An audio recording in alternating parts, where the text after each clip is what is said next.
Prontos para a ação, sejam sóbrios e coloquem toda a esperança na graça que lhes será dada quando Jesus Cristo for revelado. Como filhos obedientes, não se deixem amoldar pelos maus desejos de outrora, quando viviam na ignorância. Mas assim como é santo aquele que os chamou, sejam santos. Vocês também em tudo o que fizerem, pois está escrito: sejam santos, porque eu sou santo. Uma vez que versículo 17, uma vez que vocês chamam pai àquele que julga imparcialmente as obras de cada um, portem-se com temor durante a jornada terrena de vocês. Vamos orar. Senhor Deus e Pai, se tem alguma alma atribulada aqui hoje à noite, se tem um coração incerto sobre o seu destino, que Cristo seja exaltado, que a sua graça seja manifesta, que o teu Espírito trabalhe através da palavra pregada, salva, converte, estabelece, reforça e anima, Senhor, cada um de nós, para que podemos olhar com esperança a graça em Jesus Cristo. E em nome de Cristo que oramos. Amém. Agora, recentemente, um dos meus alunos é piloto internacional, e ele estava me falando sobre um amigo dele que ia fazer o voo de Los Angeles para Londres.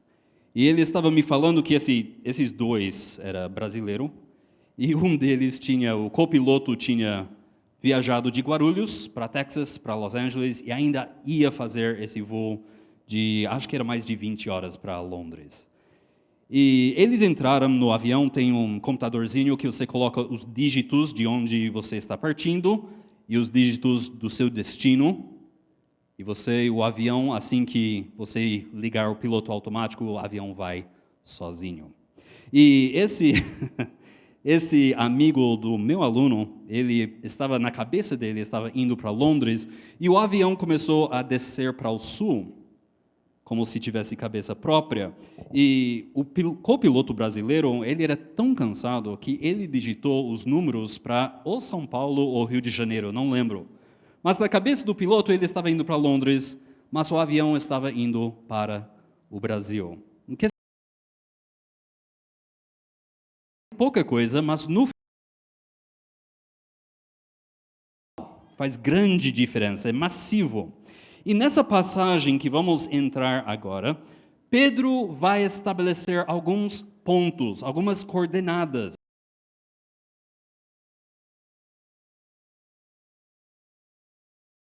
Averiguar se a nossa rota é assim mesmo. Pedro descreve a salvação em termos majestosos. Você lembra em versículos 1 e 2? Pedro estava falando sobre a salvação na eternidade passada, Deus escolhendo pela sua graça. Versículos 3 a 9, Pedro foca na natureza da salvação. E ele foca no que é a salvação, o que ela consiste. Em versículos 10 a 12, Pedro foca na grandeza da salvação, e ele faz isso de 4 formas. Em versículo 10 a 11, Pedro diz que a salvação é grande, porque os profetas eram simplesmente consumidos com a ideia, o estudo da salvação, e eles estudaram o sofrimento de Cristo e a glória de Cristo. Em versículo 11, nós vimos que Pedro fala a salvação é grande, porque é o tema da inspiração do Espírito Santo. Você lembra Jesus? Em João 5, 39, dizendo: vocês estudam cuidadosamente as Escrituras porque pensam que nelas tem a vida eterna. E são elas que testemunham a meu respeito. Versículo 12 de 1 Pedro capítulo 1, Pedro diz que a salvação é grande porque era o tema da pregação dos apóstolos. O apóstolo Paulo, talvez, ele deixa mais claro em 1 Coríntios 2, versículo 2, ele fala: olha, decidi nada saber entre vocês, a não ser Jesus Cristo e este crucificado. Mas em capítulo 1, versículos 13 a 17, tem uma mudança radical no pensamento de Pedro. E ele começa a aplicar. De versículos 1 até o versículo 12, todos os verbos estão no indicativo. Salvação é isso, Deus é isso, sua esperança é esse. Mas a partir do versículo 13, todos os verbos agora começam a ser imperativos. Começam a pedir que o cristão reage ou responde de uma forma específica à grandeza da salvação. Pedro está falando, olha, vocês receberam toda a salvação, qual é a sua resposta? E Jesus, em Lucas 12, Jesus estabelece um princípio importantíssimo para nós hoje à noite. Lucas 12, 48, Jesus diz, a quem muito foi dado, muito será exigido. E a quem foi muito confiado, muito mais será pedido. E esse princípio é relativo à nossa salvação também. Se nós recebemos salvação tão grande, o sacrifício de Cristo tão precioso, a graça de Deus tão abundante, então a nossa resposta também precisa ser adequada. E Pedro, ele começa a impor, aqui nessa passagem, algumas coisas sobre a nossa resposta. Se você olhar em Romanos capítulo 3, você vai ver que Pedro está refletindo o que Paulo fala, contrastando Romanos capítulo 3, passagem conhecidíssima, versículo 10 a 12. Paulo estabelece, o pecado afeta o seu relacionamento com Deus. Afeta o seu relacionamento com Deus. 10 a 12 diz, como está escrito, não há nenhum justo, nenhum sequer. Não há ninguém que busque a Deus, todos se desviaram, tornaram-se juntamente inúteis, não há ninguém que faça o bem, não há nenhum sequer. O pecado afeta o seu relacionamento de homens e mulheres e crianças com Deus. Isso que o pecado faz. E Pedro, ele responde em capítulo 1 que a salvação afeta. Onde o pecado afeta, a salvação muito mais afeta o seu relacionamento com Deus. Olha em versículo 13. Portanto, estejam com a mente preparada, prontos para a ação, sejam sóbrios e colocam toda a esperança na graça. Onde antes ninguém buscava a Deus, agora todo mundo está esperando a volta de Cristo. Versículo 14, como filhos obedientes não se deixem amoldar pelos maus desejos de outrora, quando viviam na ignorância. Mas assim como é santo aquele que o chamou, sejam santos vocês também. Paulo fala, não há ninguém que busca fazer o bem, e Pedro está falando, agora que você é salvo, você não simplesmente deixa de fazer mal, mas agora você precisa ser santo. Romanos 3, 15 a 18, fala que o pecado afeta o relacionamento de homens com outros homens. O pecado afeta o relacionamento de homens com outros homens. Romanos 3, 15 a 18 diz, seus pés são ágeis para derramar sangue, ruína e desgraça marca os seus caminhos e não conhecem o caminho da paz. Aos seus olhos é inútil temer a Deus. Não gosta de Deus? É claro que não vai cuidar do que Deus criou uns aos outros. Pecado afeta o nosso relacionamento uns com os outros. Pedro responde em capítulo 1, versículo 22 a 25, que a salvação vai afetar o relacionamento de homens com homens. Escuta o que ele diz em versículo 22, agora que vocês purificaram as suas vidas pela obediência à verdade, visando ao amor fraternal e sincero, amem sinceramente uns aos outros e de todo o coração. Salvação muda o relacionamento de homens com homens. Mas o pecado também afeta o relacionamento de homens com ele mesmo. Romanos capítulo 3, versículo 13 a 14 diz: Suas gargantas são um túmulo aberto, com suas línguas enganam, veneno de serpentes está em seus lábios, suas bocas estão cheias de maldição e amargura. E Pedro responde: olha, a salvação vai mudar o relacionamento de um homem com ele mesmo. 1 Pedro 2, 1 a 5, Pedro fala: olha, livrem-se, pois, de toda a maldade e de todo engano, hipocrisia, inveja e toda espécie de maledicência.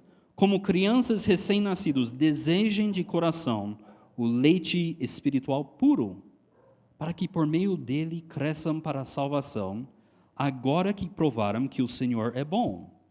À medida que se aproximam dele, a pedra viva, rejeitado pelos homens, mas escolhidos por Deus e preciosa para ele, vocês também estão sendo utilizados como pedras vivas na edificação de uma casa espiritual para serem sacerdócio santo, oferecendo sacrifícios espirituais aceitáveis a Deus por meio de Jesus Cristo.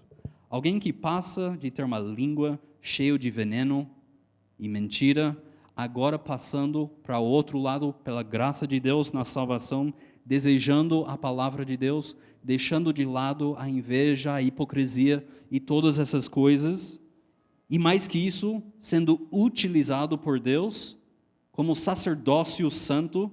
Isso é a mudança que a salvação faz, ou deveria fazer. Mas como nosso amigo piloto, algumas pessoas estão indo em uma direção na cabeça e a vida está indo em outro. Como então devemos responder? Se recebemos toda essa salvação, como devemos responder a Deus? Como devemos agir? Pedro responde de 4 maneiras. Em 1 Pedro capítulo 1. Nota em versículo 13, coloquem, pode marcar esse verbo, coloquem toda a esperança na graça que lhes será dada quando Jesus for revelado. Como é que eu vivo na esperança? Olha o começo. Estejam com a mente preparada, prontas para a ação, sejam sóbrios. 2. Sejam santos, em versículo 15. Sejam santos. Como é que eu vivo em santidade? Como filhos obedientes, não se deixem amoldoar pelos maus desejos de outrora, quando viviam na ignorância. 3, em versículo 17, portem-se com temor. Como é que eu vivo no temor do Senhor? Vocês chamam Pai aquele que julga imparcialmente as obras de cada um. E versículo 4, o quarto ponto, 1 Pedro 2, 2, desejem, de novo, no imperativo, de coração o leite espiritual puro. Como é que eu desejo a palavra de Deus? Olha o começo. Livrem-se, pois, de toda maldade e de todo engano, hipocrisia, inveja e de todo tipo de maledicência. E desde o começo eu plantei na sua cabecinha a ideia que o seu destino, desde o começo, é vitalmente importante você ter um bom começo para seguir e terminar um bom destino. Queremos olhar versículo 13 hoje à noite. O título da mensagem é Vida com Esperança. Lemos de novo versículo 13. Portanto, estejam com a mente preparada, prontos para a ação, sejam sóbrios e coloquem toda a esperança na graça que lhes será dada quando Jesus Cristo for revelado. Pedro, ele coloca a sua direção inteiramente desde o começo. Qual é o seu destino? Não é o nosso destino encontrar com Cristo, ouvir de Cristo as palavras de Mateus 25, 23. Muito bem, servo bom e fiel. Você foi fiel no pouco, eu o porei sobre o muito. Venha e participe da alegria do seu Senhor. Como que eu faço isso? Andando em esperança. Olhem em versículo 13. Coloquem toda a esperança. Pedro, ele usa esse imperativo como se fosse um mandamento militar, uma ordem militar, direto. Esse é o seu dever. Se você se chama filho de Deus, se você se chama salvo em Jesus Cristo, então esse é o seu dever. Pelo poder do Espírito Santo, Pedro coloca sobre os nossos ombros esse peso. Coloquem toda a sua esperança. É muito mais do que um sentimento. É uma tomada de decisão da sua vontade. Por causa que nós fomos salvos, por causa que recebemos de Deus a graça da salvação, devemos então colocar a nossa esperança em Jesus Cristo. Agora, a esperança por si mesmo é uma coisa grandiosa. Se você olhar em 1 Coríntios 13, versículo 13, nós temos: assim permanece agora estes três: a fé, a esperança e o amor. E o maior deles é o amor. E você escuta muita pregação sobre o amor, e você lê muitos livros sobre o amor, e você escuta muitas pregações sobre a fé, e você lê muitas pregações e livros sobre a fé, mas ninguém conversa muito sobre a esperança. Quando foi a última vez que vocês, no rádio ou em qualquer outro lugar, qualquer outro meio, ouviram falar da esperança? É como se nossa geração, e eu desconfio que isso seja a causa, toda a nossa cultura está tão focada no presente, que eles nem sequer deixar algum pensamento sobrando para como vai ser o futuro. Todo mundo fala: não, se eu focar agora no presente, se eu viver no presente, então eu não preciso pensar sobre o futuro. Mas o que é a esperança? A esperança é basicamente a atitude do cristão para com o futuro. Olha em Hebreus 11, versículo 1. Hebreus 11, versículo 1. Ora, a fé é a certeza daquilo que esperamos e a prova das coisas que não vemos. Em essência, a esperança é a mesma substância que a fé. Fé é a certeza daquilo que esperamos e a prova das coisas que não vemos. É confiar em Deus, é crer em Deus. A única diferença entre fé e esperança é o tempo. A fé confia em Deus no presente. A fé confia em Deus no presente.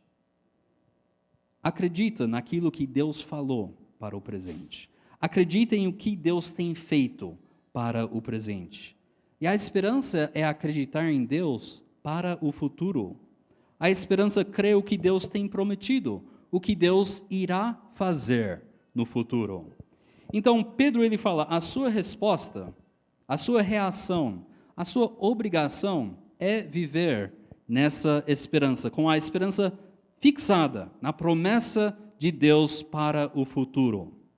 Mas Pedro ele vai além, ele fala: coloca toda a esperança. Em versículo 13 de capítulo 1, coloquem toda a esperança. Aqui pode ser traduzido inteiramente, sem reserva, completamente, perfeitamente. Investe os seus sonhos, suas expectativas, toda a sua esperança 100% naquele que te salvou.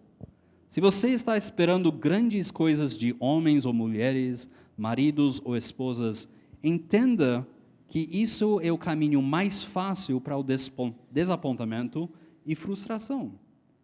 Não porque eles sejam necessariamente uma pessoa ruim, mas por causa do nosso pecado, o meu pecado, afetando o meu relacionamento com Deus, afetando o meu relacionamento ou com outros iguais, ou com filhos e tudo mais, e afetando o meu relacionamento comigo mesmo. Por isso Pedro, ele já fala: olha, coloca tudo, investe tudo lá na frente, em Cristo.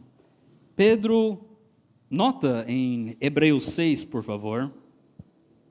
Hebreus 6, olha como é articulado em descrição viva, versículo 19 e 20.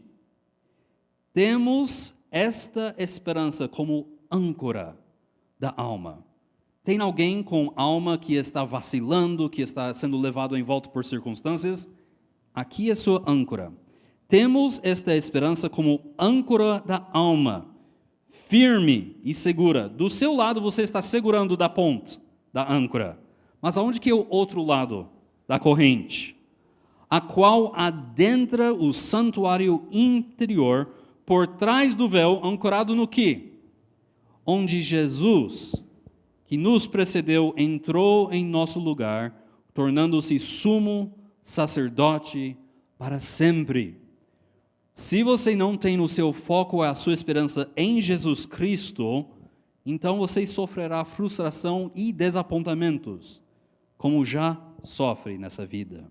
E Pedro está vivendo, é o Deus grande e gracioso que nos salvou, é o Deus grande e gracioso que derramou a sua graça em nós, é o Deus grande e gracioso que provou que Ele é capaz de perdoar os nossos pecados, e esse Deus grande e gracioso que providenciou o perfeito sacrifício de Jesus Cristo, o sangue de quem lava os nossos pecados.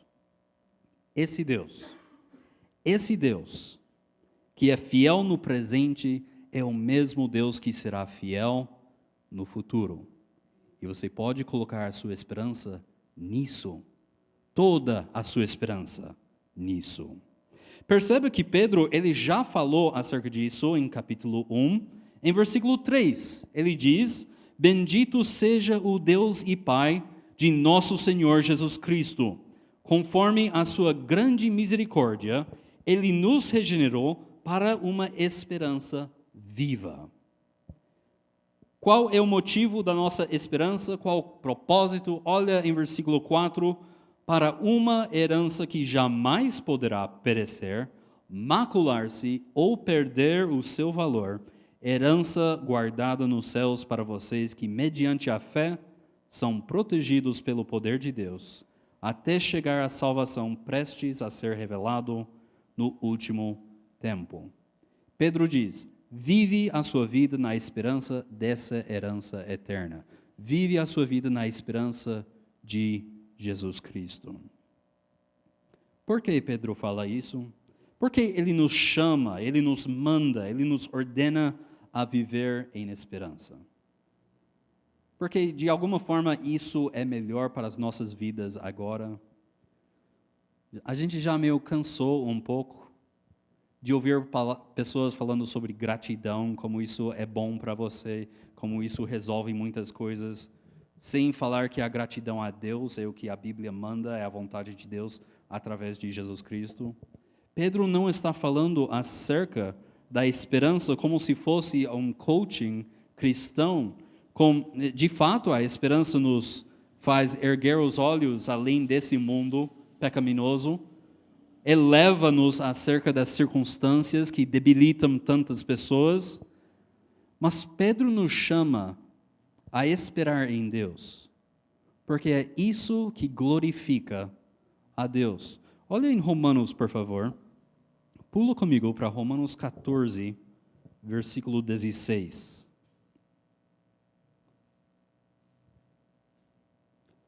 Romanos 4.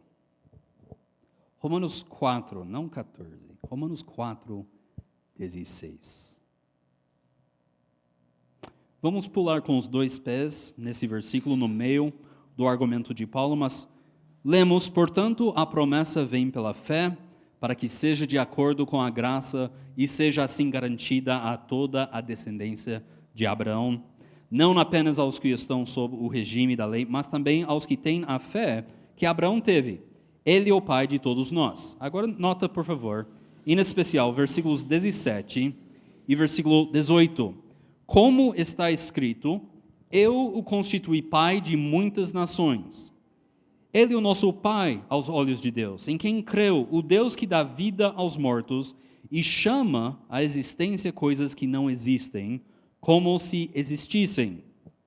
Abraão, contra toda esperança, em esperança creu, tornando-se assim pai de muitas nações, como foi dito a seu respeito, assim será a sua descendência.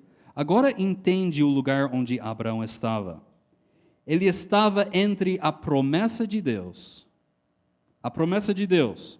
Eu te farei pai de muitas nações.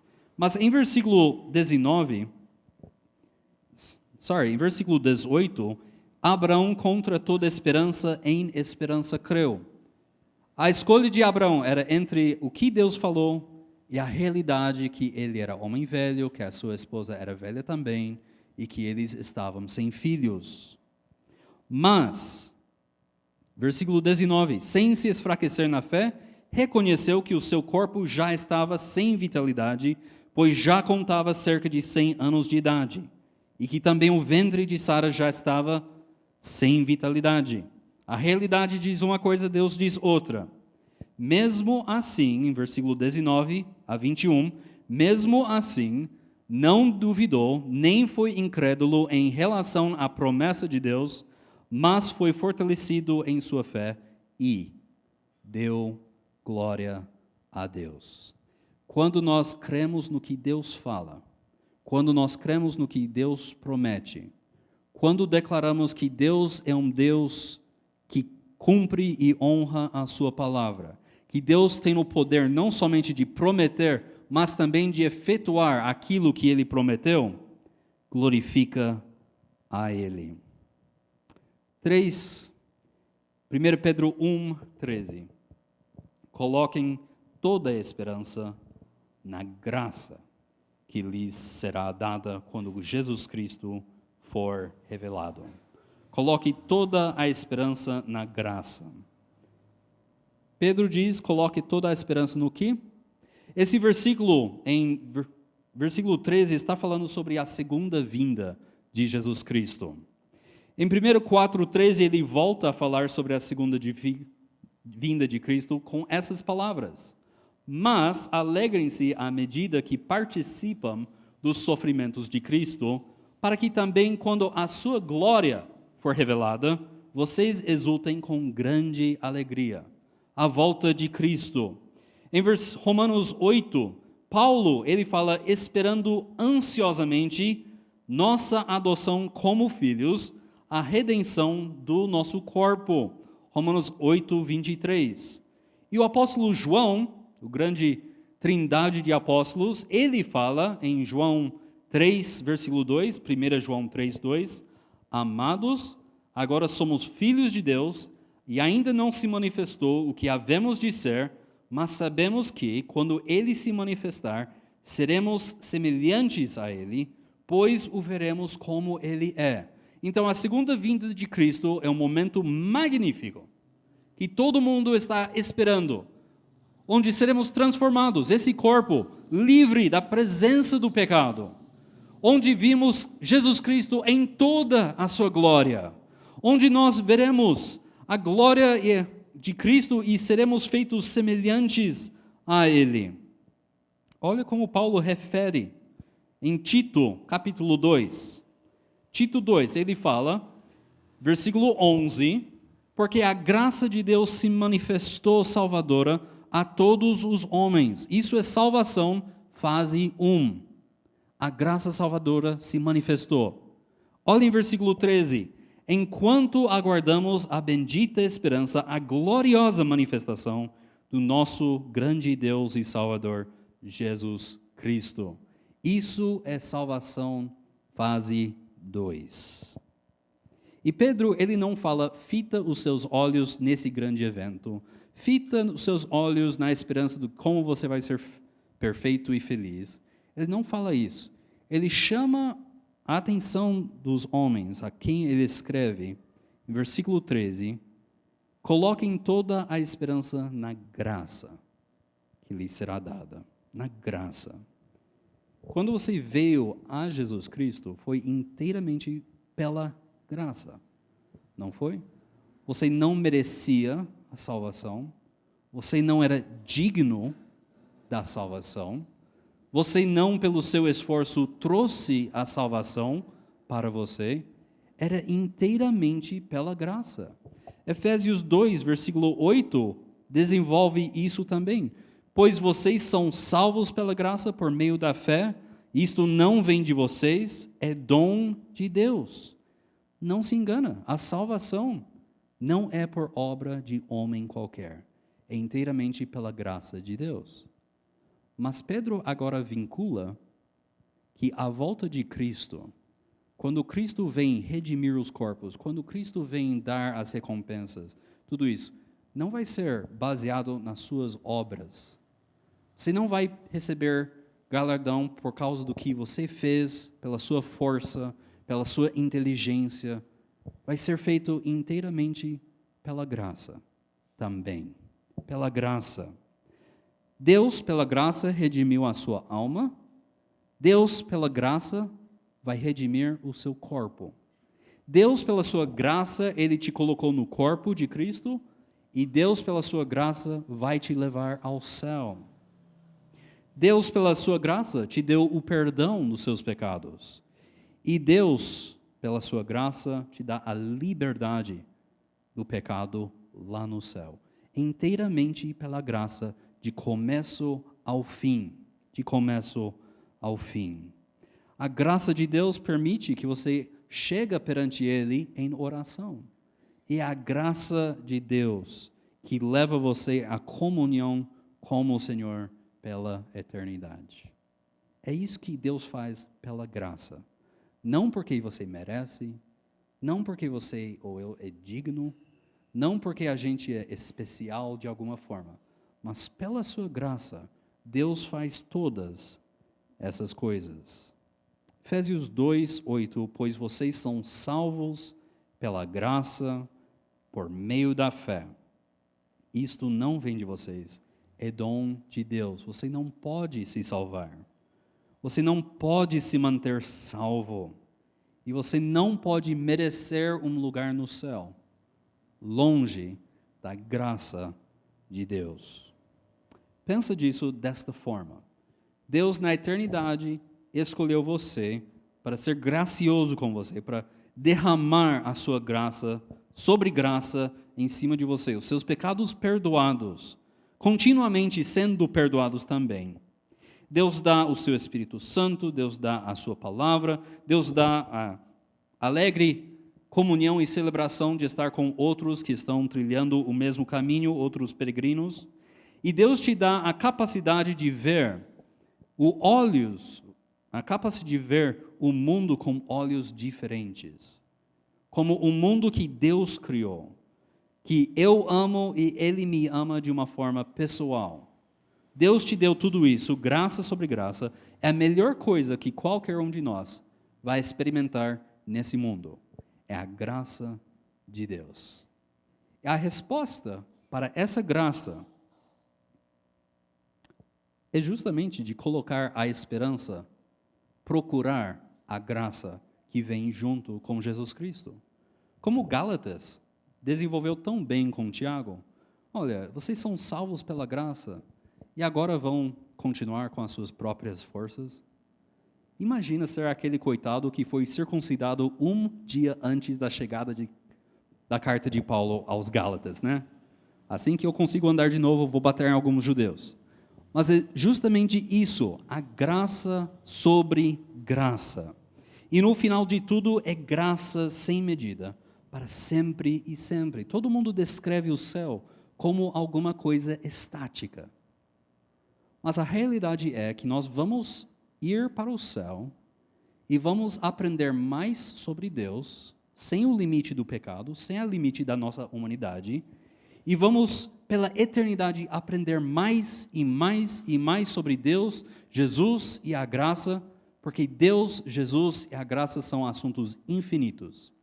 E vamos gastar nosso tempo crescendo e aprendendo a plenitude da graça. Por isso, em 1 Pedro capítulo 1, versículo 13, Pedro diz, portanto, estejam com a mente preparada, prontos para a ação, sejam sóbrios e coloquem toda a esperança na graça que lhes será dada quando Jesus Cristo for revelado.